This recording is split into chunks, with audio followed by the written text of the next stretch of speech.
This episode of Bend the Knee is brought to you by Lord Hunter the Foul-Mouthed, Captain of the Guard. His watch is constant.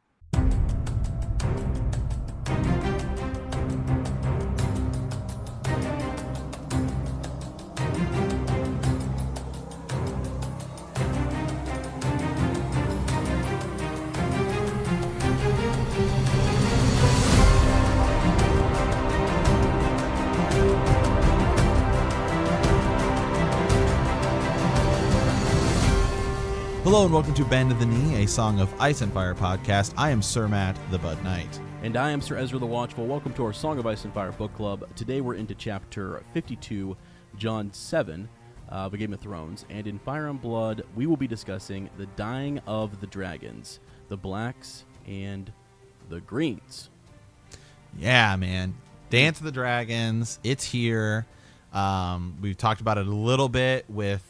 we did a Patreon episode, right, on the Rogue Prince. That's kind of where that starts. Then you have the Princess and the Queen, the Blacks and the Green, which is that other novella. Yep. And if you find Fire and Blood a little too dry, which I sometimes do, you can find the audiobook version of that novella on YouTube, and it's actually read by the guy who plays Jorah Mormont. That's how I found it. And I just ripped it off YouTube. So that's also some cool kind of study material for the Dance of Dragons. It's also covered in A World of Ice and Fire. Mm-hmm. And it's going to be where we're at for about the next 3 weeks. And it's a huge event. And I kind of, as I've said before, consider it kind of the precursor to the Blackfire rebellions. A lot of similar events kind of happen and take place. And super awesome that we're here. Yeah, it is. And, they've updated the wiki, so if any of you are into the Song of Ice and Fire wiki page, they've updated a lot of that. I just went and looked with the Dance of Dragons stuff, and that is all good to go, and there's a lot more information in there. If you're looking for a quick, condensed version, you can find that there, for sure. So. Yeah, absolutely. All right, man. Well, Small Council, updates on life. How's it going? Man, Sir Ezra, things are going good, man. Really busy over here. We got a lot more stuff coming down the pipe here for Bend the Knee. You and I have some other projects which we also work on, other podcasts, stuff like that, which people have been asking us because we've just said it in passing what other podcasts we are involved with. So Sir Ezra, what other podcasts are you involved with? Yeah, I am involved in a couple of different ones. I run a Lord of the Rings podcast with my buddy Lane, and it's called An Unexpected Podcast, Up Talking Tolkien. So covering all sorts of good things there, doing a reread and looking at the new show that's coming up. And then I am also in a Star Wars podcast with my buddy Mike, and we just kind of do. We're really a speculation podcast. We really just speculate about Episode 9 and kind of go over some of the news, there. So that's called Rebel Watch and All Star Wars Podcast. So yeah. And if you go back and you listen to some of the older episodes, I used to do a lot of stuff. On that podcast as well before I moved out here to Portland. And I also do a video game podcast called Box Trick. Do a lot of Legend of Zelda, Skyrim, all kinds of different stuff. I do music covers and stuff like that on the YouTube side of that. So yeah, people have asked us, and Sir Ezra and I, as we've mentioned before, we have some new stuff coming down the pipe here. Yes, we do. In the podcasting world. Sir Ezra and I are pretty much working 7 days a week podcasting at this point. At this point, we are. Yeah, it's crazy. Not full time yet, but eventually we'll get there. But So Sir Matt, I would say it's something awesome. That's what I'd say. It is something awesome. Yeah, So. it is something quite awesome. Yeah, and so and I used to Sir Ezra and I actually used to run a YouTube kind of fitness channel called Super Gains Bros, which is my Instagram, Twitter handle, which I'm actually also getting kind of going again. It took me a couple months to put down the fork and get back into kind of lifting kind of weight. But I feel good about that. Well, but unfortunately, it's going to be hard because we have Game of Thrones Oreos coming out. I know. Yeah, I saw that. I mean, what? I mean, that's epic, by the way. That is so cool. I can't believe they're doing that. We're getting a pack, right? I mean, we're going to... I'm getting Seven Kingdoms, seven Kingdoms, 7 packs. Yeah. you know what I mean? Oh, yeah, man. But are they? Do they? I was trying to find pictures. Do they look different, or are they just Oreos in a Game of Thrones packaging? The actual Oreos themselves. Let me look. Right. There's a picture here. I wanted to kind of zoom in on it if I could. I thought that the Oreo itself looked a little different. Maybe I'm wrong. Looked a little different. Yeah, does it have like a Lannister head on it or something like that? That would be or sick if it did. That would be. I'm somewhat of an Oreo connoisseur. Yeah. I remember when they released the red velvet Oreos. Had to go try those. Then there is the double stuff Oreo. Then there's like the mega stuff. Now there's the ultra stuff Oreos, which you open it up and there's like 5 Oreos in the case. Yeah. Which is just absurd because as an Oreo connoisseur, the serving size should just be the whole damn pack as far as I'm concerned. Yeah. You know what I mean? It's like you don't just sit down and eat it's like 2 cookies. It's like who eats 2 cookies? Nobody. Okay? Nobody. It's like when it's Girl Scout season, right? Yep. It's like Thin Mints. You just you're eating the whole sleeve. It shouldn't be based upon like 3 cookies. It should be based upon 1 sleeve of Thin Mints, just as it should be based upon 1 pack of Oreos. And you better factor in some milk. Right. Yeah, they should just say 1,000 calories per sleeve. Like that's what they should say. Exactly. Yeah. It's ridiculous. Now you're more of a Chips Ahoy kind of a guy, aren't you? Yeah, I'm more of it. Yeah, Oreos, like I do like them, but I mean it's like I don't know. I got to have like several glasses of milk, and I don't know. I got to be in the right mood for Oreos. But yeah, Chips Ahoy is my go-to. Yeah. So I don't know. But I was stoked. I think it's cool because they've got the O's, like just the font. It works. It looks really solid. It looks really good. So I looked at the Oreos too. It doesn't look like they're going to be fancier make on the actual whatever cookie part, but who knows? Maybe there'll be some secret in there. Remind me to email Oreo and see if we can get like a promotional pack early or something. Yeah. Or maybe a giveaway. Like, hey, can we can we work with Oreo and Game of Thrones to send some people some Oreos? Gosh, that'd be great. It'd be so great. Oh, that's awesome. Yeah. In other news, Sir Ezra, did you see the pictures? They released, I think, 20 promotional pictures of just about all of the main characters sitting on the Iron Throne to get ready for the final season. So that was pretty cool. Oh yeah, I'm looking at it now. Yeah. Wow. And people are freaking out because there's like it's pretty much every character, but it includes like the Night King. I think Melisandre is one of them. And so it's just 20 images. Let me pull this up here. Yeah, we have Daenerys, Jaime, Cersei, and an advertisement for RAV4. Oh wait, here we go. Just check. Davos, Bran, Arya, even oh god, now I'm not Wormtail. Oh god, what's his name? Grey Worm. Oh yeah, Lord of the Rings. Really? You got me thinking Lord of the Rings here. The Hound, Sansa, Brienne of Tarth, Jon Snow, even Missandei, the Night King, Tyrion, Euron, Melisandre, Jorah Mormont, Theon, Samwell Tarly. Yeah. Absolutely. Varys, I think that's it. Yeah. So, so interesting that, because some characters get left out. I mean, where's Podrick, where's Podrick Payne? Right. And where's Bronn? I guess those characters, I guess don't have any shot of sitting the Iron Throne. So I guess it's got to be one of these 20 who has the chance of sitting the Iron Throne. Did you say Brienne of Tarth is on there? Is she one of them? Yeah, she's one of them. Wow. That's radical. Yeah. Hey, I'd be fine if Samwell Tarly set the Iron Throne. Yeah, absolutely. Did you see the? I'm just gonna say it's interesting that, the same day that they release these promotional pictures is the same day they release the promotional Oreos. Is there a connection between Samwell Tarly and Oreos and the Iron Throne? That's the kind of rabbit holes we're going down. As we get closer to. Oh my gosh, a man eats Oreos. Wow. Yeah. Dude, I saw one of the tweets here, and that link you sent me is like a picture of Bran sitting in the Iron Throne and then the Night King, and somebody was like, silly Game of Thrones, are these the same thing or the same picture? Right. Yeah. It's so cool. That's great. Yeah. So, Sir Ezra, who are you leaning towards now? Sitting the Iron Throne at the end. Wow. I honestly, well, seeing those photos now, it really could be someone unexpected. I mean, even though you have Dany, Jon, right. One of those characters is going to go. One of them's going to die. And this is, again, just my opinion.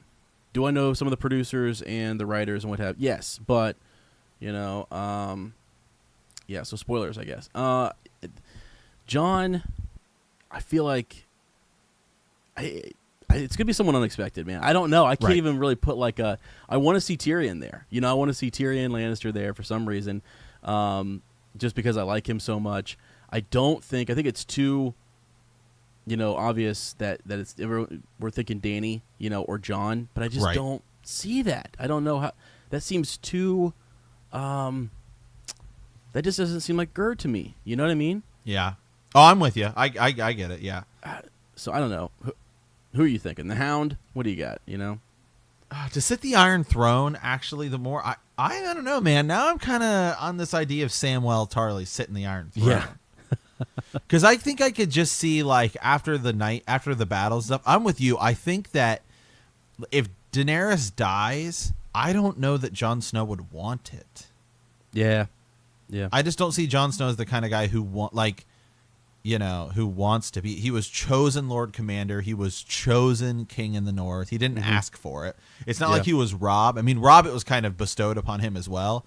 But Robb was like, there was more kind of politicking, just like a little bit more, right? Because he's like, we're riding south, we're rebelling, all this stuff. Yeah. Whereas Jon's stuff has always been through survival. So if the Night King and Cersei are gone and he's left, I don't know that I don't think he would care. So I could see him it's like he's also he's like, my watch has ended. I'm done with the Night's Watch. Yeah. So I could just see him not being if Daenerys is gone, I don't think he would care about it. Right. So let's look at the major houses. Go ahead. Hold on a second. Was Sansa in that group? Did I say Sansa? I don't know. I couldn't see. I didn't see I need to go look. And now I got to go back and look because. Yeah, could she? I could see her sitting the Iron Throne. Yeah, that'd be awesome. That'd be cool. I was just thinking, looking at the houses, the Lannisters. You've got Cersei, but then she's out of kids. Yeah, she is. I don't really know. In that group. I don't really know who's next. In if you look at all the major houses, Lannister, I just don't see them sitting there. The Starks have a lot of opportunity. When have we had? Yeah, I mean that'd be kind of weird to have a Stark sitting on the Iron Throne of all things when they're the kings in the North. I mean that's sort of different. Right. So you could see that. I also don't unless Stannis is still alive, there are no Baratheons. Gendry. Okay. And Stannis is probably still alive, but yeah. And then the Tyrells are gone. You've got House Martell is got some options, I guess. Maybe they could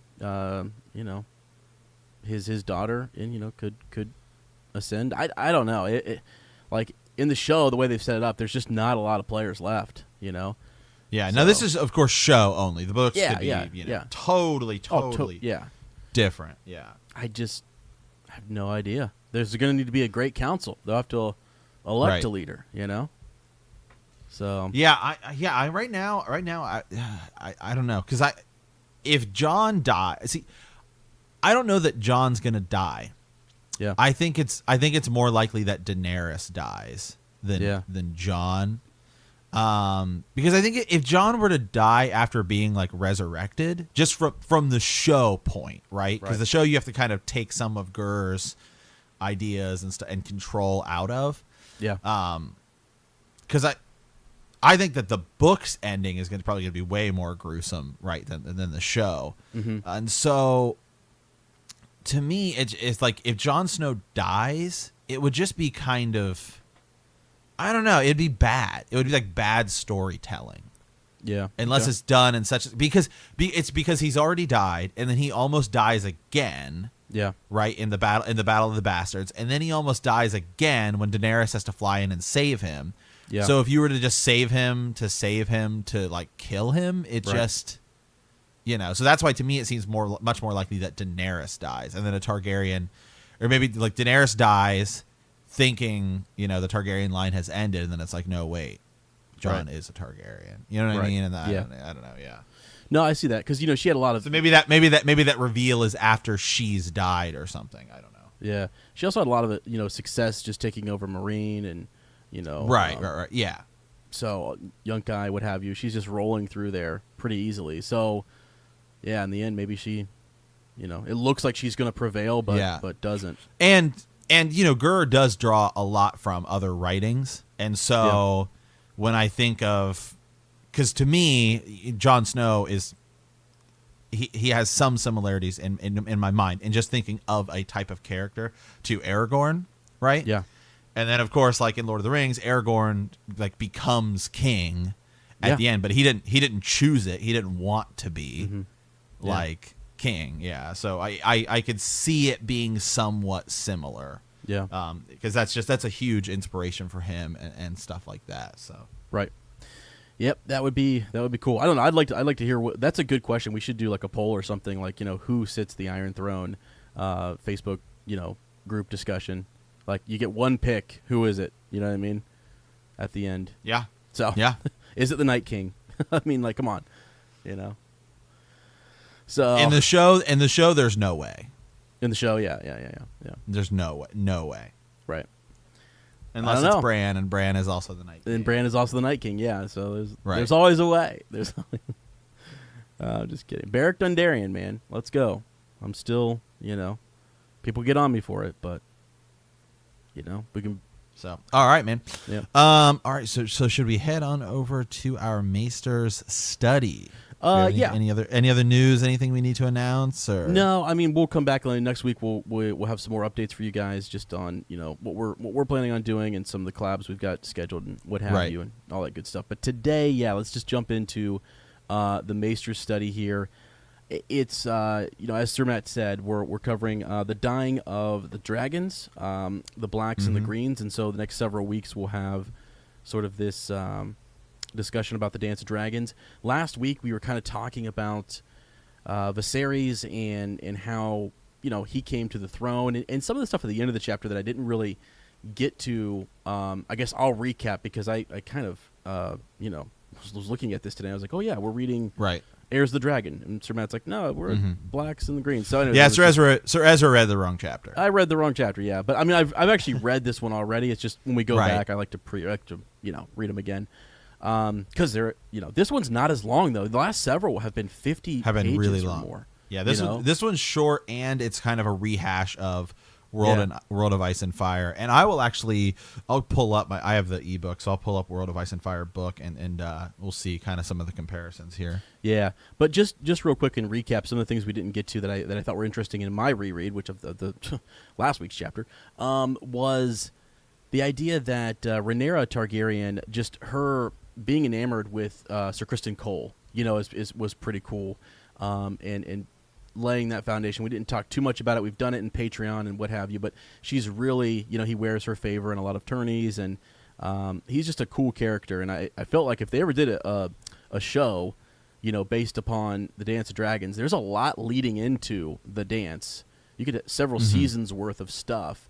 That would be interesting. You could just start with the passing of the old king and then move right into Viserys and his reign, which leads us right into the Dance of Dragons. So, Rhaenyra is born. Her mother was Emma Arryn, who Viserys was married to at first, and then at the end here he ends up going with Alicent Hightower. After Emma dies, he picks up Alicent Hightower, and has several more kids there with her. So, but anyways, at the tail end of the last week's chapter, you start to learn about Viserys' brother and just how ambitious he was and how much he wanted to rule the Iron Throne, and he And I kind of was thinking in my reread that a way in which when he comes back from ruling the Stepstones, and he's the king of the Stepstones, right?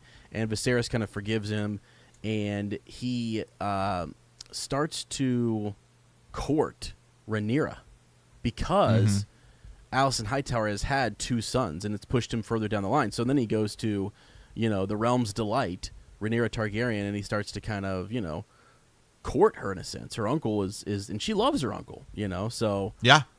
yeah, I don't know. It was just really interesting. So Uncle Daemon Targaryen, man, just ends up being a big player, in the Dance of Dragons, and so just had to get that little piece in there where he kind of starts this relationship with Rhaenyra. I mean, according to Mushroom and others, there could have been some other really bad thing, some things that happened between Daemon and Viserys. Maybe he's upset that his brother's, hooking up with his daughter. I don't know if that's if that's a problem, but that's the world that we're in here with Gur. So, anyways, yeah, that's just a quick recap, and then we'll jump into this Dance of Dragons here. If Sir Matt wants to just start us off. Yeah, absolutely.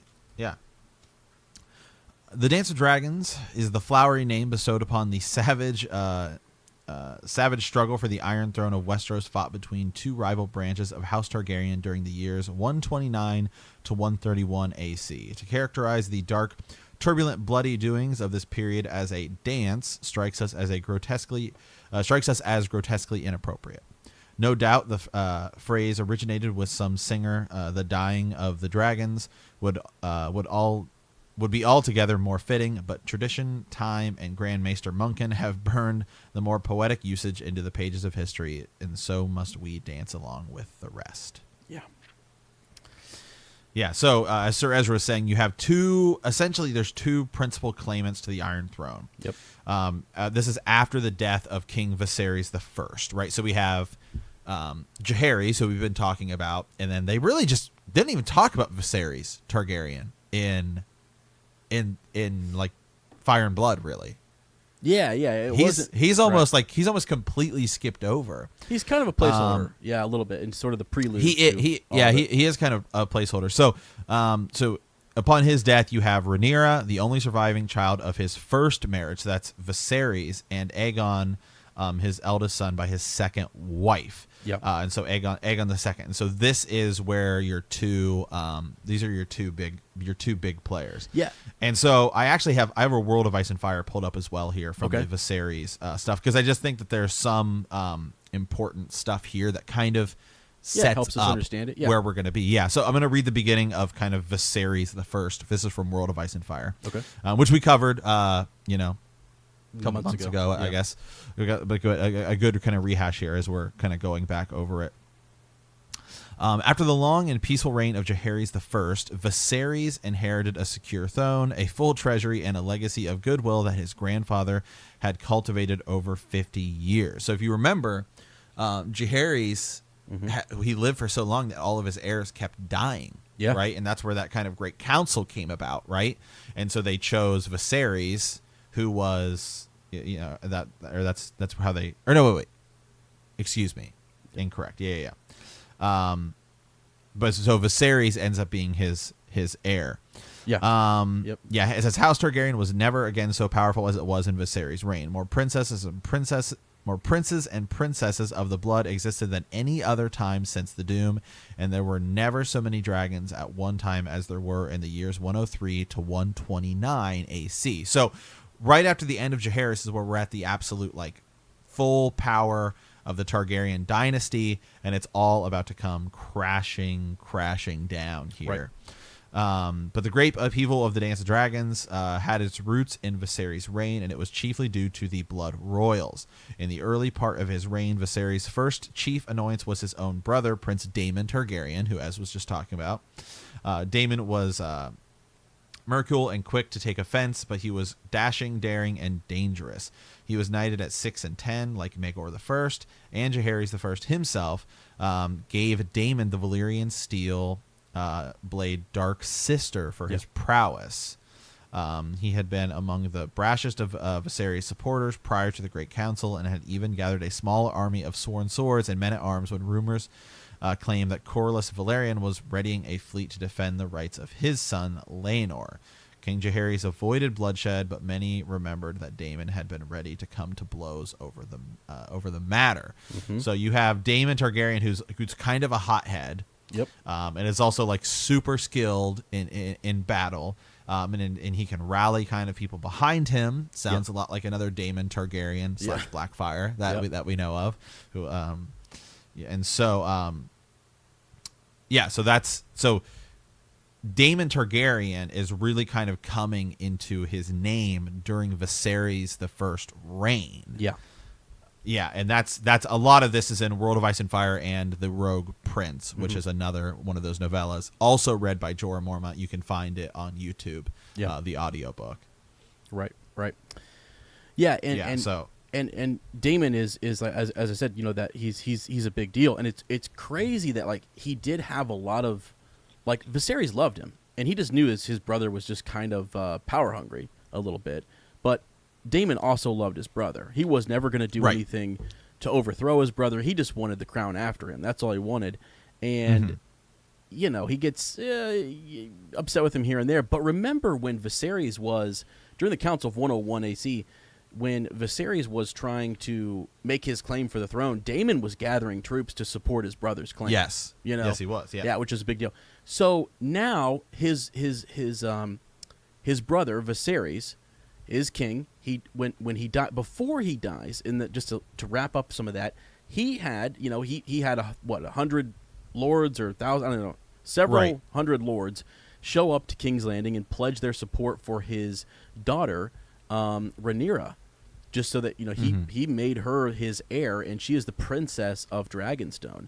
And that is actually originally what upset Daemon. You know, that's what sent him off. Like, I should be Prince of Dragonstone. I should be next in line because I'm the next male.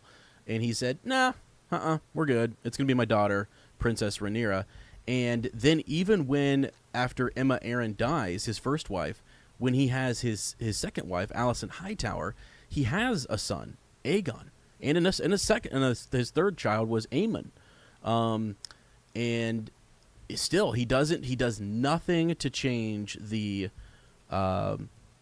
succession. You know, he does nothing to talk about. He doesn't name Aegon the Prince of Dragonstone because he had already named Rhaenyra. That would, once he did that, I mean, really, he was just kind of ignoring the Council of 101 AC, which ironically is what put him into power instead of, I know.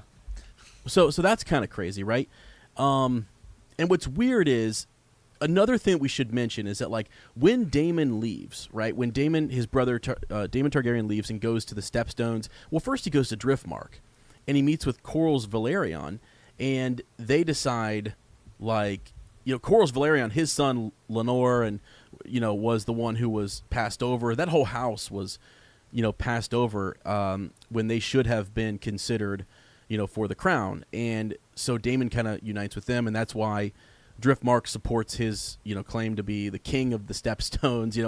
Corlys Velaryon, even the Sea Snake, like, crowns him king. And then when he comes back, obviously Daemon takes the crown off, puts it at his brother Viserys' feet, and, Viserys is real chill, takes him back in and kisses him, welcome back, what have you, Within that year, he starts courting Rhaenyra, and that's what I was talking about. It was just kind of crazy, the setup to all of this, I guess. So, and then he's not, I don't know, I forget what happens exactly to him right after he starts courting Rhaenyra, but there's some big fight, between him and his brother, and he kind of goes away again, okay? And now is when he'll come back, though. When his brother dies, so this chapter is about Viserys, dying, and what happens immediately after that. And I'm just going to read some of this because it's really... Go right ahead. Really interesting. I think it's important to understand it, and I don't want to skimp on any of the details. So, the dance was a war unlike any other ever fought in the long history of the Seven Kingdoms. Though armies marched and met in savage battle, much of the slaughter took place on water and especially in the air as dragon fought dragon with tooth and claw and flame. So, that's interesting. A lot of this was just, not ground battle, but it's on the sea, it's in the air, and it's really just Targaryen trying to pick off Targaryen. There's even situations where we'll find out later in the dance that like other lords, when a Targaryen would show up to their keep, depending on their alliances, they might try to capture that prince or princess and use them as leverage. So just crazy. The long simmering conflict burst into the open on the third day of the third moon of 129 AC, when the ailing, bedridden King Viserys Targaryen closed his eyes for a nap in the Red Keep of King's Landing and died without waking. So there he dies in 129 AC. And again, the blacks, the greens and the blacks, it's already been set up. Sir Criston Cole, by the way, right before this, was wearing the Rhaenyra's favor. He was a black. I mean, he was on the black side. Because remember, Rhaenyra is a black, and Alicent Hightower and Aegon Targaryen, the elder, is a green. So, but anyways, his body is discovered by a serving man at the hour of the bat, when it was the king's custom to take a cup of wine. The servant ran in to inform Queen Alicent, whose apartments were on the floor below the king's. So now, here you go. So you have the difference between Septon Eustace and the dwarf Mushroom, who was the court gesture, right? And everyone thought that Mushroom was a simpleton, as we know, but really, he's very. He I love that he even he wrote a book about all this, all like the tales of Mushroom. Yeah. Mushroom, in a way, actually, it's kind of interesting. We had a raven about Patchface. Mushroom is one of these characters that knows a ton of stuff, and he's very shrouded in mystery. He's brought up in everything: World of Ice and Fire, the Rogue Prince, the Blacks and the Green, and now Fire and Blood as well. And so we have a lot of info on him, but do you take him at face value, or I don't know? It's kind of interesting because we often talk about perspective, especially when we're talking about Fire and Blood and World of Ice and Fire. Yeah. Because it's told through the perspective of maesters. And so it would be super easy, in my view, to see that a maester would easily dismiss what Mushroom is saying, but Mushroom may actually be more factual. Yeah. Well, and it's interesting that like you said, a maester is considering what he has to say, and I think it's because they were just Eustace's just lack in detail sometimes. They're like, some of the things that he says just doesn't make sense, and everyone's thinking that there has to be a different explanation for some of this, and so they turn to Mushroom, who was telling his tales. And sometimes I think you can. It's like the big question is, when can you believe Mushroom and when can you not? Because let me just read here. When Queen Alicent finds him, the so-called Greens had taken care to instruct all of Viserys' guards and servants in what to do when the day came. So now, the dwarf Mushroom suggests a more sinister scenario whereby the queen hurried along King Viserys' death with a pinch of poison in his drink. It must be noted that Mushroom was not in King's Landing the night the king died, but rather on Dragonstone in service with Princess Rhaenyra. So there you go. Maybe some of this is... he's not even there. So how can he comment that there was poison? Unless he overheard a conversation, which is what he claims. He overheard conversation about it leading up to the king's death. So that's just, but there are other situations later, Sir Matt, where we totally believe Mushroom, right? I mean, where he's extremely believable. So, and then just a little bit here on Sir Criston Cole. Queen Alicent went at once to the king's bedchamber, accompanied by Sir Criston Cole, Lord Commander of the King's Guard. Once they had confirmed that Viserys was dead, Her Grace ordered his room sealed and placed under guard. The serving man who had found the king's body was taken into custody to make certain he didn't spread the tale. So, again, they just don't want this getting out. They've already made preparations as how to deal with the king's death. Let's see. So, then Sir Criston Cole gathers the small council. And this is kind of interesting. So only 5 of the White Cloaks were in King's Landing at the time of Viserys' death. Sir Criston himself, Sir Eric Crakehall, Sir Richard Thorne, Sir Stephen Darkland, and Sir Willis Fell. Sir Eric Crakehall, twin to Sir Auric, and Sir Laurent Marbrand were with Princess Rhaenyra on Dragonstone. That's interesting, right? And they remained unaware and uninvolved as their brothers in arms went forth into the night to rouse the house, rouse the members of the small council, because they're about to do something against, King Viserys' wishes, right? They're about to crown Aegon, the king, Yeah. So yeah, absolutely. which is nuts. That's just, that was not supposed to happen. She's on Dragonstone. That Dragonstone is the indicator, right? If you're prince or princess of Dragonstone, that means you're next in line, as far as the realm is concerned, right? So, Grand Maester Munkin, in the Dance of Dragons, A True Telling, kind of goes on to talk about, they talk about his history, and they kind of use him as a source here. So let's see. Let me read some of this. The council was convened in the Queen's apartment within Maegor's Holdfast. The accounts had come down through Maester Munkin's telling there, I guess. So though Munkin's exhaustive history was not written until a generation later, and drew on many different sorts of materials, including Maester's chronicles, memoirs, Stewart's records, and interviews with 147 surviving witnesses to the great events of these times, his account of the inner workings of the court relies upon the confession of Grand Maester Orwin as set down before his execution. So unlike Mushroom and Septon Eustace, whose versions derive from rumors, hearsay, and family legend, the Grand Maester was present at the meeting and took part in the council's deliberations and decisions. So you've got a Septon Eustace who is giving his account. We always go back and forth between him and Mushroom, but this is the Grand Maester there who's actually summoned to the council. So it must be recognized that at the time that he wrote, he was most anxious to show himself in a favorable light and absolved himself of any blame for what was to follow. Munkin's true telling therefore paints his predecessor in perhaps too far a favorable light. Anyways, so let's just get to what happened in that chamber, right?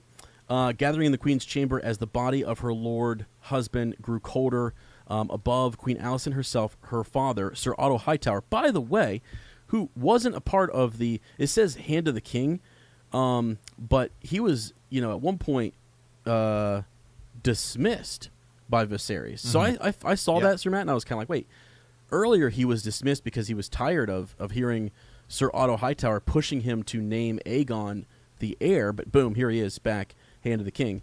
Sir Criston Cole, Lord Commander of the Kingsguard, Grand Maester Orlin, I can't even say it, Lord Lyman Beesbury, Master of Coin, and a man of 80, Sir Tylan Lannister, Master of Ships, brother to the Lord of Casterly Rock, Larys Strong, called Larys Clubfoot, Lord of Harrenhal, Master of Whisperers, and Lord Jasper Wild, called Ironrod, Maester of Laws. Grand Maester Mumpkin dubs this gathering the Green Council in his true tellings.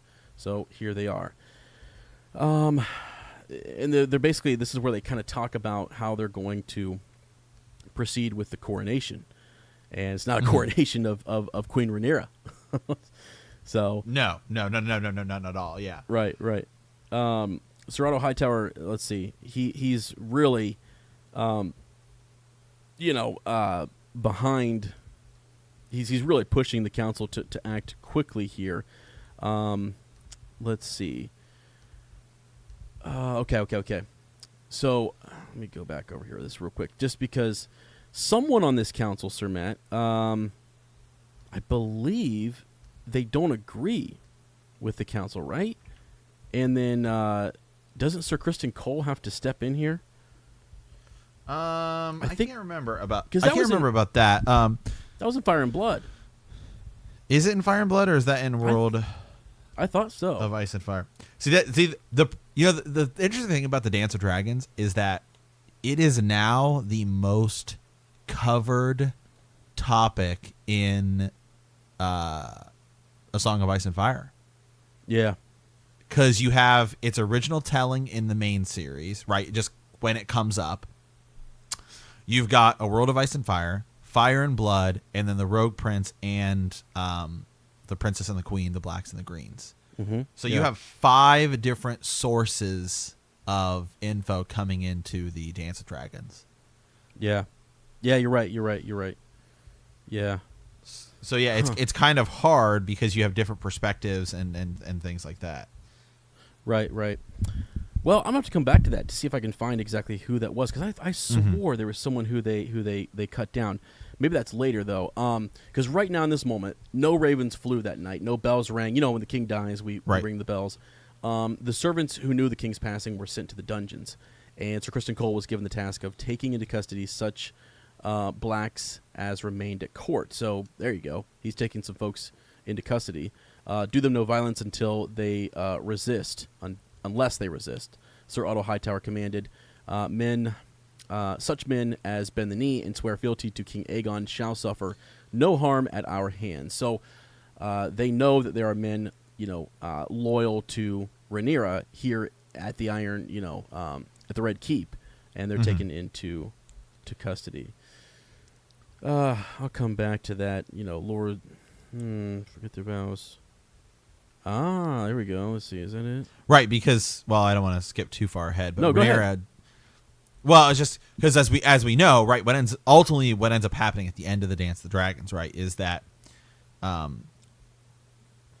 you have Aegon the Second, or Aegon the Elder, right, and then you have Aegon the Younger, who is like Aegon the Third, ends up becoming king, right? He ends up becoming king. So you have like Daemon and Rhaenyra's kid, who actually they end up getting what they want, right?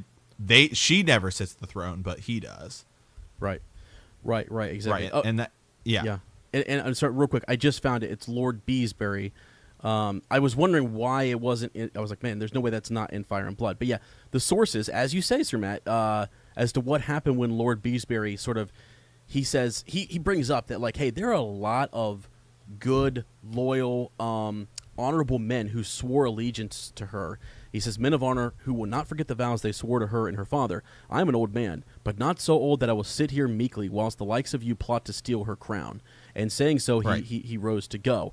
As to what happens next, our sources differ. Well, and then according to Septon Eustace, it's Sir Criston Cole opens his throat. But the Grand Maester says that Sir Otto Hightower led him back, into the council chamber, and then later on confined him to the black cells. So which is it? You know what I mean? Like did Sir Criston Cole actually open his throat and call him a traitor and put an end to him? He wasn't resisting. He wasn't. Right. So what? I mean, Sir Otto Hightower had just said, "Do them no harm, unless they're trouble." You know what I mean? So he's just an old man walking out of the chamber. Why would you just kill him right there? I feel like put him in the black cell. That's more likely what happened, and then he dies there. So because he's never heard from again. So he does die, whether it's in the cell or if it's in, at the blade of Sir Criston Cole. So. Yeah, and then this chapter ends, right? This chapter ends with, it's Aegon becoming king, isn't it? Aegon the Third becomes king is how this ends. Yeah, this whole chapter skips over the Viserys. Like you don't really get any of Viserys. But see, and so this is one of the things we've talked about with Fire and Blood. And World of Ice and Fire is kind of the same thing. So you have this next chapter, right, which is the dying of the dragons, which we'll talk about next week. Mm-hmm. And so it and World of Ice and Fire, they jump around a lot in their storytelling because you hear about events that happen in the Dance of Dragons. It's not like a set timeline. So, in this year this happened, and then this year this happened. And then this guy dies later on, and it's kind of all over the place. Yeah, they kind of stop at several points and say, okay, at this point, it's important to tell you, that this took place, and we'll come back to the story. So they do kind of step away several times. I guess just to wrap up this chapter here, you have the small council meeting, which we just discussed, which is Beesbury's death. And then, as Sir Matt said, you got the coronation of Aegon the Second. So which is they crown him. Aegon's coronation was super fast. It happens really quickly. The Dragon Pit is the site where that goes down, and Sir Criston Cole crowned Aegon, while Alicent Hightower crowned Aegon's sister wife Helena. Right, so he's married to her. Mm-hmm. Yeah, and that's. That goes down rather quickly. And again, you've got the Kingsguard who are here, and then there are 2 elsewhere. So on Dragonstone, Rhaenyra had learned about the death of her father and the betrayal of her siblings. And again, they're her siblings, which is crazy, right? Anger had made her go into labor, which lasted for 3 days. She was pregnant, forgot to mention that, and has a stillborn, girl. It does, who dies. So she swore revenge at that point. She swears revenge, and she kind of summons then her Black Council. So we learn about the Green Council first, and then we learn about the Black Council, that's formed there on Dragonstone. And, it's just her uncle husband, Daemon, which a lot of stuff happened with him, with his wives and different things. Eventually, they end up getting together. Her 3 eldest sons, by the way, which she was supposed to have with Laenor Velaryon, right? Who might have not ever consummated the marriage. There was that whole situation where these 3, Jace, Luke, and Joffrey, look like Strongs. We've talked about that before, and that she may have given her maidenhood, maidenhead to one of the Strongs, and so these kids might not actually be. It was the big joke, that they were called bastards and things. So Daemon kind of takes them in as well there, So yeah, that's essentially what happens in this chapter. It's just the setting up of all that, getting the councils ready to go, and then the war really breaks out. Yeah, and Prince Daemon strikes first, and so when Targaryen draws Targaryen blood, that's basically when this bad boy will start. So yeah, and the funny thing is that's how the chapter. The World of Ice and Fire chapter, it starts right there. It's like, oh, boom, first thing, like the killing where he comes out of like the shadows, and yeah, and so it's different. It's all just different. So how they end up doing it, right? Yeah, in the storytelling, which is super important to know. But okay, all right, Sir Ezra, I think let's move on over to the reread here. Yeah. Real quick, Sir Matt, I'll have some recaps on some of that stuff there at the end, just concerning like the Kingsguard and what have you, some of that stuff, because that it's stuff that is extra, but it's not. I don't know. It's stuff that's worthy of a mention. Maybe next time, just as we recap and go into the next bit. Well, see, yeah. So this chapter is more about like kind of the building of the sides, and then like once the war starts is really when now we got to get this guy, talk about this guy. I'll just prep folks in that it's actually probably going to be a larger Maester study going forward, even if we pull just the main, the big talking points. Because right now, I mean, after this, we get into battle after battle. You get into the alliances, knowing which side was on which side. And it is kind of cool and important to know, because you look at the line as it continues on down. It's kind of cool and important to keep track of who was loyal to the Greens and who was, loyal to the Blacks, even though they're reconciled at the end through a marriage with Aegon the Younger. And one of the Greens, it's still kind of crazy to think about. So, all right, sorry. Let's hop into Jon. Last week we were Sansa 4. Sansa was locked in a room with Jane Poole. She didn't know didn't really know what was going on with her dad. Yeah. She thought Jane was kind of acting childish, and had told her, and told her that she would go speak with Queen Cersei to let her see her father, but it didn't really seem to help. So this week we are in Jon 7. The last time we were with Jon, he was disgusted to learn that he would be a steward, not a ranger. Sam had convinced Jon that being the Lord Commander's steward is actually an honorable thing, and meant in kind of to groom him for command. Jon and Sam are taken to the Godswood beyond the wall. They say their vows before the old gods, and they find a human hand. Yeah. So this week, Jon 7. The bodies of 2 men that accompanied Benjen Stark are found. Sir Jeremy Riker blames wildlings, but Sam points out odd characteristics about the bodies. Back at Castle Black, Jon learns that King Robert is dead and his father is charged with treason. At dinner that night, Sir Alliser Thorne mocks Jon and his father, and Jon attacks him. That night, Jon finds the white of, one of the dead men in Lord Commander's room. Jon kills the monster, saving the Lord Commander. Yeah, I mean, this is where it gets real. Bring back in the what's it called? The forward, right, or whatever, the prelude. Yeah, the intro, prelude. Yeah. So I mean, prologue. Yeah, the preface, whatever the heck it's called. Yeah, like the because the others are, this is clear evidence that they are like abounding, like they're out there beyond the wall. I mean, at one point, what I took away from this chapter was that like they all want to say it, but none of them want to acknowledge that all the old tales they've heard are true.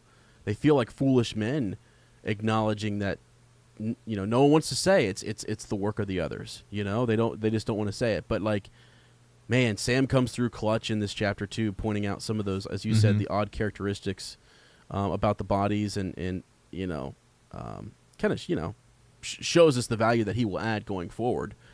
But yeah, so yeah. Well, the first word of this chapter, other. Yeah. You know what I mean? Announcer Jamie Riker, beyond a doubt. Yeah. And that's kind of where it begins, and that is the thing that kind of brings us back to the real threat that we may face at some point, which is the others, and the White Walkers. Yeah, it is, and so and we find out too that these men that they're looking at, right, were Benjen Stark's men, So that's upsetting to them, and it's upsetting. John's thinking, I was going to go with him on that ranging. I could be. This could be one of these men. Could have been me. Yeah, absolutely. So, yeah, and it's what they're looking at. My uncle's men. John thought numbly. You remember how he'd pleaded to ride with them? Gods, I was such a green boy. If he had taken me, I might be lying here. Yeah. Oh yeah, kind of crazy to think about. But they're looking at, at the end of as you said, the last point of view chapter with John is, Ghost returns with the human hand in his jaws, and it's Jafer's right wrist. It ended in ruined, torn flesh, splintered bone left by Ghost. Right. Jaws. Why, by the way, I mean, does Ghost tear that hand off? Yeah, I don't know. That's a good question. Does he just want to bring it to their attention? Maybe. Well. Maybe he meant to like drag it over, and it just kind of broke apart. Yeah, maybe because he's not. Ghost is not scared like the dogs. We'll learn that they try when they brought the hand back. They actually tried to get the scent. They go back out and they're trying to get some of the dogs to figure out where Ghost got this hand from. But it's Ghost who ends up just leading them there, right? Because he's the only one who isn't afraid of these corpses. So, but, yeah.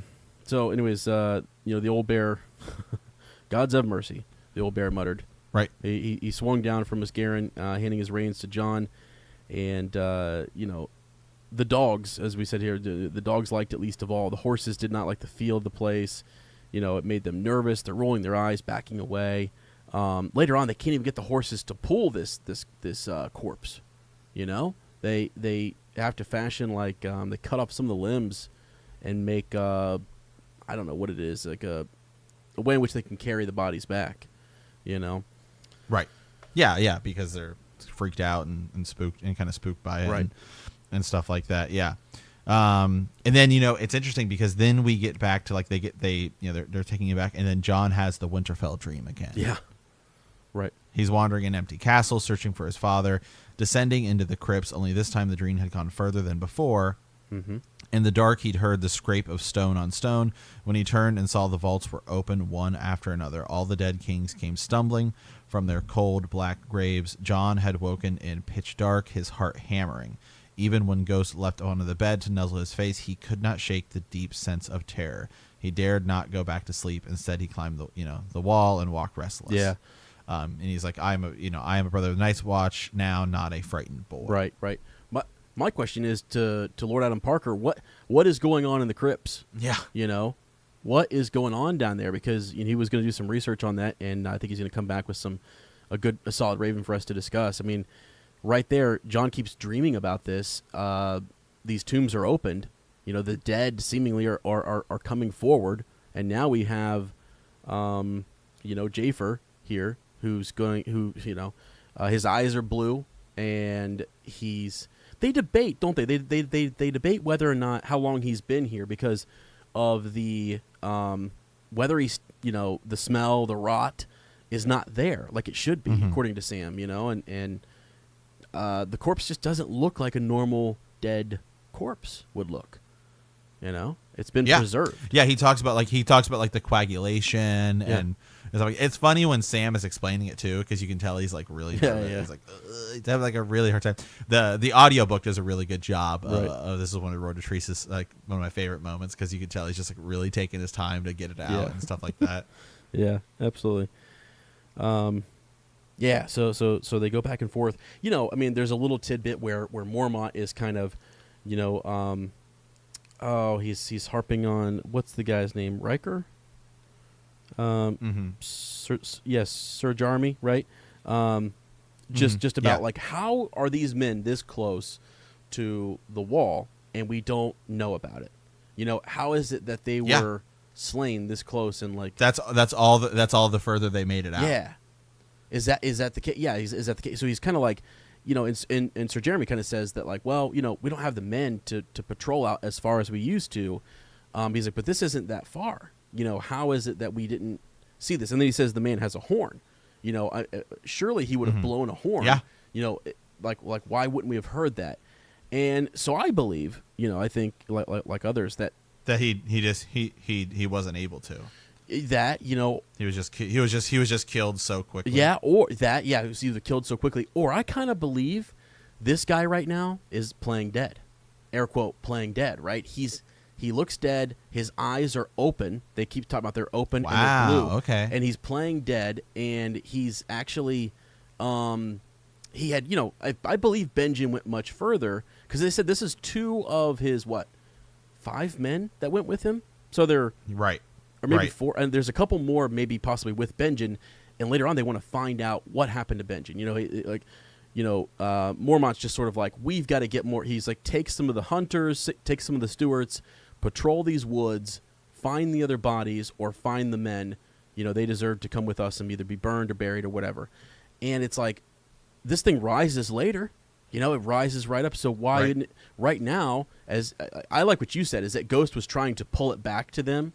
And he ripped his hand off, you know, but these things are just zombies, you know, they're like, you know, and it's just waiting for the command to rise. It's the Trojan horse, you know, it was doing this to get into near the Lord Commander so that way it could strike and get control and basically open the gate, you know, to let them in. It's a Trojan horse essentially. Yeah. Right, so here's a question though. So, if we go with kind of the Benjen is cold hands theory, so does that mean that he was attacked like right out the gate? Yeah, I don't know. I think they actually went much further north, and what I actually think these 2 guys traveled back under the command of the, whether you want to call it the Great Other or the Night King or whatever, and lay here, because you know what they noticed? They said there's no blood here. How did this corpse get here? Right. Yeah, they would have had to have been there for a good while. They don't see any blood. Sam he brings it up. He's like, this can't be where this person died. There's a big slash in his neck, and there's like a, you know, places where when like the blood, even as Ghost had ripped its hand off, Jafer's hand, there's no staining. You know, it's like dried up blood. It's like weird. You know, it's definitely different than what they're used to seeing, and so they're all kind of mystified as to how it got here. But I also don't think they saw any tracks anywhere either. You know, they don't talk about that. You know, it also should say something about the power of the wall, because now, you know, because we're not entirely sure of whether it's just the height of the wall, or if there is still some sort of like magic in the books, at least, right? Because in the show we see the Night King fly a dragon over and tear down the wall, but in the books, we know that, you know, Queen Alicent has a hard time she can't get her dragon to fly above the wall. Yeah. So, but here we have a situation where a white goes through the wall and is able to still have his zombie kind of powers, you know, like on the other side of it. Yeah. So. Yeah, and is it like the knights, like they had to take him through? Is that passageway that they went through? Right, so like, because it seems from what we've seen from the show, right? Like, it seems like the Night King is pretty damn powerful, and you know, pretty pretty sweet. So if Mance Rayder can, get an army that can climb the wall, why can't the Night King? Mm-hmm. Yeah. Good point. Maybe he just hasn't been able to build an army big enough until now. Yeah, that could be. Maybe that's part of Craster's baby thing. Yeah. He's just trying to assemble a big enough army to be able to do it. Right. Yeah, that definitely could be. I just want to read real quickly. I kind of jumped way ahead here, and I want to move us on because I want to see the part with the blood is interesting. Because Mormont says, how long ago did this guy die? And the guy says, it must be a recent kill within a day or two. And that's when Sam, as you said, says no, and has a hard time talking about it. He's like, my lord, it can't be a day. Look, the blood. Yes, Mormont growled impatiently. Right. Blood, what of it? He soiled his small clothes at the sight of it. They're making fun of him, right? Sam mopped the sweat on his brow. You can see where Ghost, John's direwolf, you can see where he tore at the man's hand, and yet the stump hasn't bled. Look, he waved his hand. My father, Lord Randall, made me watch him dress animals and what have you. A fresh kill, the blood, if it were a fresh kill, the blood would still be flowing, my lords. Later it would be clotted like a jelly, thick and he's kind of trailing off. This man, look at his wrist. It's all crusty, dry like. Right. So he's saying this is not recent. There's no blood laying around. There's no blood flowing out. There's no maggots. They go on to say that. There's no worms or anything. He's been lying. Right, not decaying. Yeah, they've been lying here in the woods for how long? Untouched by dogs, by other creatures. Critters didn't come, take the flesh. Other even wolves. You know how later on, like anybody who dies, like the wolves are just, chowing down. So these creatures being left alone. It's just all wrong. Yeah. So there's all kinds of things wrong and weird about it. Right. So I'm under the belief that this now it would be a white. It has actually walked somehow or traversed all the way this close to the wall to be found by the Night's Watch, to be brought into beyond the wall, or back through into the Seven Kingdoms for an assassination attempt, which just shows you that the others are more clever than we think, and there's more of a, I don't know, there's more to them. I can't get the image out of my mind when we first started, back with the very beginning, the first chapter of the preface, just that they were laughing and they were toying with those men of the Night's Watch. They were evil and they were smart and intelligent and playing with their prey, type of thing. So they're, they know what they're doing here, and this white is under their control. And they should have burned it right there. I mean, they should have. And actually, several of the men actually call for a burning, but it's Commander Mormont wants Maester Aemon to take a look at him, right? Yeah. So, oh boy. Again, you get another bit with old Nan's tales. John thinking back, like, this just can't. There's just no way. We don't need to read all that. It's just pretty cool. And there is the click, click, click, of her needles, right? So people talk about the spider, click, click, click. Right. Not the others, she just kind of, again, cold and dead. They came, hating iron and fire, the touch of the sun, every living creature, with hot blood in its veins. Hold fast in cities and kings and men, all fell before them as they moved south on a pale dead horses, leading hosts of the slain. They fed their dead servants on the flesh of human children. Well, wow, they fed their dead servants on the flesh of human children? Mm-hmm. Huh. I mean, we see in the show that they're turned, right? Right. Yep. They fed their dead servants on the flesh of human. That's weird. Sorry. Yeah. No, that's fine. That's fine. Yeah. And so, it's a kind of weird chapter because you have like this setup, and then you kind of go back to like the main kind of story, and then you get back to like this side of the story. So, kind of moving into like the second part of this is that John Mormont gets a letter, and he has John come into his chamber to talk to him, and this is where he's telling him, something's up. Let me see here. Like Dononoy says something, like the gods be with you, and John's like, I don't know what it is, but as he's going up there, he gets there and he's like, the king's dead. Yeah. John's stunned.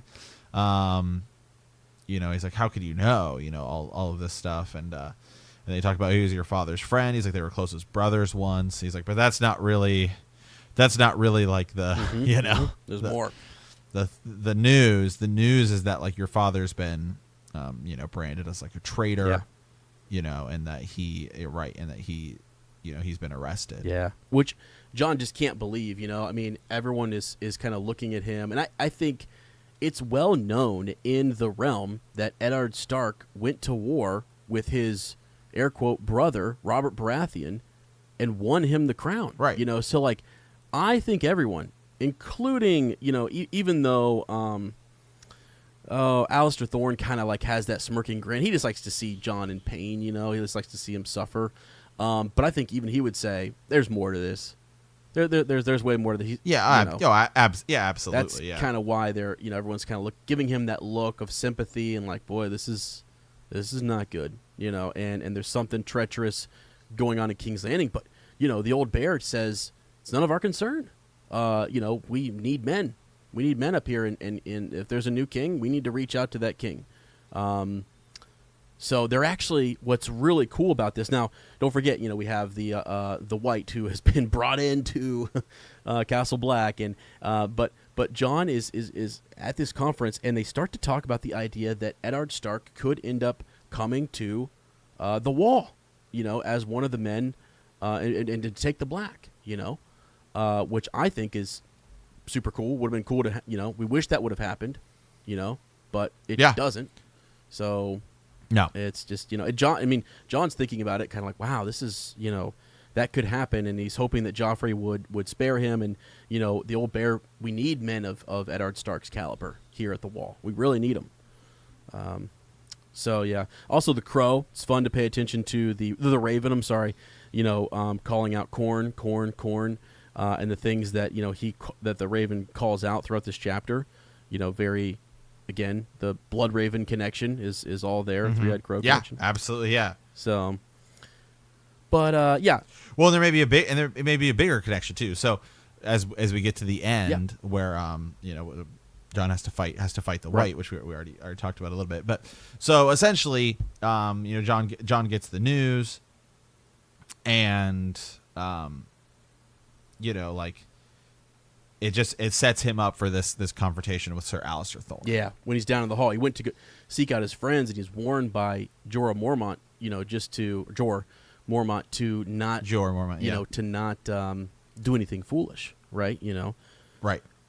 And he's probably thinking like ride off. Yeah, I bet he was. Like that's more of his line. Like don't do anything foolish. Like ride south. You're man of the Night's Watch now. Right. That type of thing. I don't think anybody anticipated that he's going to attack Sir Alistair Thorne. Yeah. Yep. And so let me just read that little bit here. So as he's just walking through, kind of thinking about he's my father. Even though Lord Commander says this is your duty. Once he finds his friends, he walks outside and he says, "They know." John realized, "My father is no traitor," he said hoarsely. Even the words stuck in his throat as if to choke him. The wind was rising, and it seemed colder in the yard than it had been when he'd gone in. Which a part of that is because of what they brought in, and also it's just the feeling. Right. Yeah, absolutely. The silent presence of the direwolf gave him comfort. Let's see. Oh, the girls do not even have that much, he thought. Their wolves might have kept them safe, but Lady is dead and Nymeria is lost. They're all alone. By the way, how does he know that? I don't remember how he knows that. Anyways, I'll get back to that. A north wind had begun to blow by the time the sun went down, and so again, we skip on down here where he finds his friends. His friends rallied to him. "We asked the Septon to light a candle for your father. It's a lie. We all know it's a lie. Even Gren knows it's a lie." Pip chimed in. Gren nodded, and "You're my brother now." This is Sam saying. "So he's my father too. If you want to go out to the werewoods and pray to the old gods, I'll go with you." And he knows that's tough for Sam to want to go do that because he's afraid of going beyond the wall. Yeah. So yeah, and then this is where they're sitting there in the hall, and then he heard laughter, sharp and cruel as a whip, the voice of Sir Alistair Thorne, "Not only a bastard, but a traitor's bastard." He was telling the men all around him. In the blink of an eye, Jon had vaulted onto the table, dagger in hand. Pip made a grab for him, but he wrenched his leg away, and then he was sprinting down the table, kicking the bowl from Sir Alistair's hand. Stew went flying everywhere, splattered his brothers. Thorin recoiled. People were shouting, but Jon did not hear them. He lunged at Sir Alistair's face with the dagger, slashing at those cold, black eyes, but Sam threw himself between them, and before Jon could get around him, Pip was on his back, clinging like a monkey. And then, Gren grabs him while Toad wrenched the knife from his fingers. I mean... Yeah, and then Jorah Mormont walks in and says, "I told you not to do anything stupid, boy." Right. Yeah, and really, I mean, come on, Sir Alistair Thorne it's like, and he knows, the old bear knows that he's digging at him and stuff like that, but you got to be above that. It's hard, but there's going to be people who are going to taunt you. So anyways, let's skip on though to, I mean, eventually all that kind of settles down, right? And he's put in his chambers. I think they put a guard outside of his door, didn't they? Right? Yeah, they do. They put a guard outside of his door, and it's that, he gets really kind of concerned at what he's hearing outside of his door, and he goes out to check, on the guard, and his head is just like, broken. I mean, his neck's broken, and his head's spun back, and it's like, what? Because he's near the old bear. I mean, he's his steward. So he's still near Lord Commander's tower. He's like, the guard. He thought they left a man to guard my door. Go smells him through the door. That's all it is, right? In hearing, it's like the dire wolf crept backwards. It's fear rising. Then that's when Jon kind of gets up and this is Lord Commander's tower. It's guarded day and night. This couldn't happen. It's a dream. I'm having a nightmare. Yeah. Mm-hmm. Yep, it's kind of crazy. Yeah, so he goes in there, and it's as he moves in, there's the shadow lurking in right outside of Jorah Mormont's quarters, and the Raven's in there, screaming, corn and what have you. Ghost goes in. He kind of opens one of the blinds, right, and so moonlight kind of shines in, and he sees, he sees the white, and fights it. Essentially, and you guys, I mean, they do a good job in the show. Really, kind of. Yeah, the show does a really good kind of depiction of this. Yeah. Yes. It's funny though when he's going in, he's hearing the Raven freaking out. It's like corn. Yep. Yeah. So Arthur, he thought was dead, and he's not dead.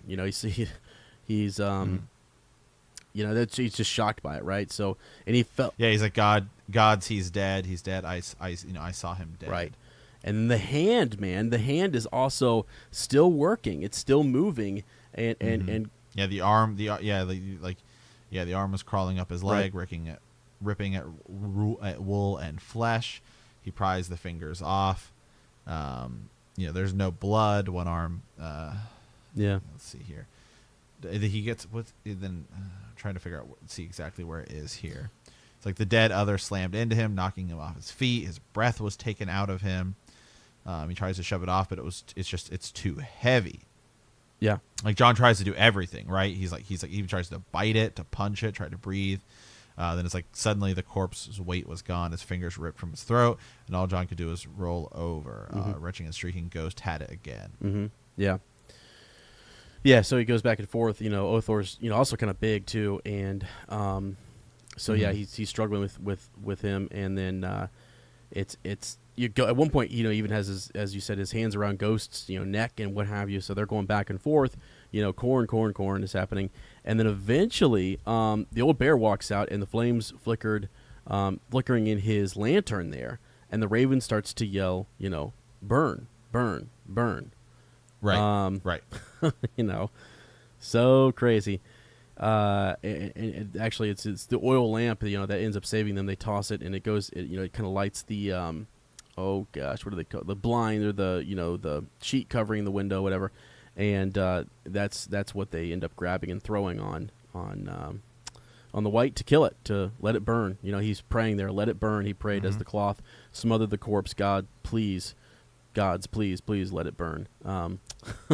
Because they were really struggling with it. I mean, it was overpowering John and Ghost, Yeah. and so yeah, it's an intense scene. And of course, in this chapter we don't get it, but the next chapter, this is a big deal because John gets a reward for this. Mm-hmm. Yeah, that's right. Yeah. So we'll get there. The hand is interesting to pay attention to as well. So that Ghost has the hand in his mouth there as well. But yeah, it's interesting in the show. It's like a hand is what they show Cersei first, right? Remember, isn't it the thing that's like kind of moving and twitching? Yeah, I think so. It's right at the dragon. Oh pit yeah. scene, Oh, I'm pretty sure. Gotcha. Yeah. Yeah, I don't remember where they got that necessarily, but yeah. So, anyways, I mean, some of the cool takeaways there are just that, like, you see John more and more, I think, just being accepted by his brothers, and then Jorah Mormont kind of looking out for him. They're closer. Sam kind of steps up. Right. He's more intelligent.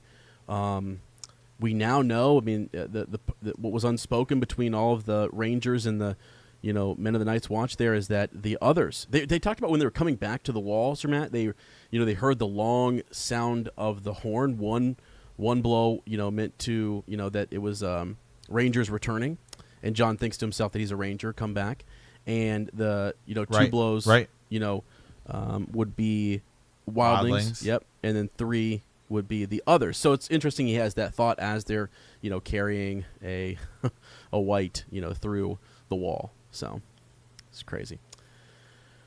All right. Yeah. So any other cool connections, Sir Matt? Nope. Yeah. Nope. Okay. That's kind of it for it. All right. As do we have a raven? Yeah, I think we'll just do just this one. We'll save. We've got a nice, a decent sized raven here that we'll. I put 2 in here, but I think now it's just time. We'll just do Lady Krista's raven. I went back and I was looking just through our ravens that we didn't get to in Raven's Nest. We've got some really, really good ravens coming up for the next Raven's Nest. And by the way, Lord Hunter, you'll get the personal message next time. He's like, what? I thought it was, coming up later. Yeah. So we'll try to also send out yeah. a message on Patreon too next time. I think we post in the Facebook group, but then he's not, a Facebook guy necessarily. So, I'll post on Patreon, make sure I get that message out to everybody because we need all of our bannermen when they can make it. So he sent us a cool message, just like the banners were called, man. It's so cool. He's just like, it was neat to hear everybody talking and discussing. So shout out to him. But Lady Krista here sent us just a real short raven. It just says, has it been speculated that Bran is the lone wolf that dies, giving the other 3, making the other 3 the pack who survives. And I thought that was kind of interesting, just the idea that, like, it's been talked about that the lone wolf, dies while the pack survives, and is there a, correlation between some of the Starks, which one of them would be the lone wolf? I think sometimes people think Jon and Ghost were kind of the outsiders, right? I mean, Jon, right. He was, Ghost was the runt of the pack, right? But Lady Krista's kind of saying maybe Bran is that lone wolf, who ends up dying, and the other ones will survive. Yeah, I don't think Bran's gonna survive. You don't? Yeah. No, I think he's kind of the easy person to kill because I don't know what he offers. Yeah, going forward. Yeah. I mean, I don't think Gur's planning. I mean, he can barely finish his main series before we could start thinking about, is there going to be something in the future after this? In the event they ever wanted to go that route. I think obviously going into the past is the way to do it. Right. But after this, what does Bran offer? Mm-hmm. He's just some guy with a bunch of magical power. You know what I mean? So to me, it's like I think Bran dies, and whether it's a sacrifice or he, like, if you go with the whole he is the Night King thing, and maybe Jon has to kill him, or somebody has to kill him, or something. To me, Bran is. I don't think he's surviving till the end. I mean, that makes sense with what you said earlier. You were talking about how you thought Jon Snow is someone who will survive. Right. I think you've believed that for a long time, just because of what we've seen in the show and in the book series, just him being brought back to life, the Battle of the Bastards. All of that would lead. You think it's just that if he's going to survive. So I see, with Lady Krista's thought here that Bran does seem to kind of, especially in the show, be less and less a Stark. Not connected to them anymore. Yeah. So I don't know. And by the way, I don't remember because the show I've tried to. I'm going to do a rewatch all at once on the show, but I've been really trying to stay heavy in the books here for now. But Sir Matt, refresh me. Does Bran's direwolf? It's still alive, right? Summer in the show. We don't. No, I think it dies. I think it dies when he's leaving during the big Hodor moment. Okay. See, I couldn't. That's what I was trying to remember. Because that direwolf would be what would maybe bring him back or keep him connected. I think to the Starks and to, whether it's the old gods or whatever. So I was just wondering about that in the show. I couldn't remember. Because even at that point then. Yes. Yeah, he dies. He dies during that moment. Okay, yep. Gotcha. Yeah. And because I keep talking about in the book, even Catelyn Stark has talked about how that the connection to those direwolves and the marriage that takes place, between a warg and his direwolf and his wolf, especially a direwolf, right, is so strong, that I think it can help Bran. It keeps him in the light. It keeps him, it's a part of who he is, I guess. It's at his foundation, his core. And so when that dies, that connection to warg into, not that he couldn't into other, wolves and what have you, but this is his direwolf, So if that happens in the book, there's only two wolves left, Nymeria and Ghost. Yeah.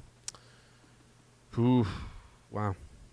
Interesting. So, anyways, but as far as the Starks are, concerned, there, we have and again, the other three as the pack who survives. So, what would the three be there, Sir Matt? You've got Sansa and Arya.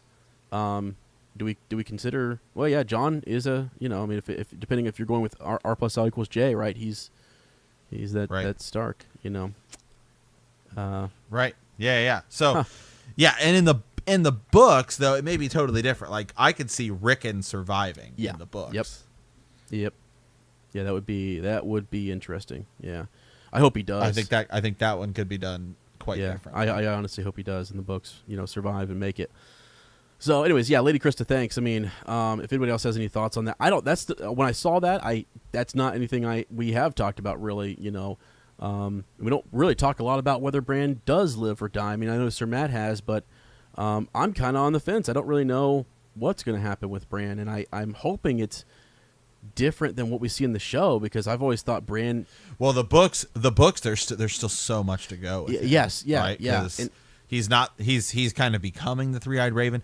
That whole getting attacked thing may not even happen. You know what I mean? Right. May not happen. Right. Right. Well, and I'm just a huge fan of Mira Reed. I love Mira. I'm, huge crush on Mira Reed. All right. So, I was rooting for her and Bran, some sort of connection. But I mean, when I saw on the show, just the way he's changed and stuff, I'm like, oh boy, this is, I don't know that I like this, but I mean, that's what Gur does to us. He leads us down this one path where we think, oh, this is going to be awesome, epic get together, cool, whatever. And then next, it's not what we expect, so. Mm-hmm. Yeah. All right. Well, hey, send those ravens to btkcast@gmail.com. We had a great Ravens Nest last time. It was a lot of fun.